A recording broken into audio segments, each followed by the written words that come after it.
2024ના રોજ જ્યારે લોકસભાની ચૂંટણી યોજાવાની છે ત્યારે દેસાઈવાડા પ્રાથમિક શાળાના વિદ્યાર્થી હું પૂંગા હસન આપને મતદાનનું મહત્વ સમજાવવા માંગુ છું. પ્રગતિ અને વિકાસની આ ચેકાતા મતદાન કરવાથી બનશે દેશ રાજા. મતદાન એ આપણો મૂળભૂત અધિકાર છે. ભારતના બંધારણને કોઈ પણ પ્રકારના ભેદભાવ રાખ્યા વગર દરેક નાગરિકને મતદાન કરવાનો હક આપ્યો છે. તેથી ચૂંટણીઓ એટલે દરેક નાગરિકનું ફરજ છે કે તેમને મતદાન કરવું જોઈએ અને એક સારી સરકાર રચવામાં સહભાગી બનવું જોઈએ. આપણો દેશ વિશ્વનો સૌથી મોટો લોકશાહી દેશ છે. લોકશાહીના મૂલ્ય ત્યારે જ મજબૂત બને છે જ્યારે દેશમાં દરેક નાગરિક પોતાના મતદાનનું મહત્વ સમજે અને મતદાન કરે.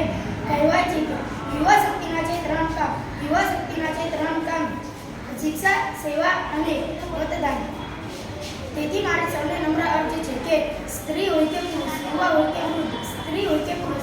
કે વૃદ્ધ, કદી ના રહે કોઈ મતદાનથી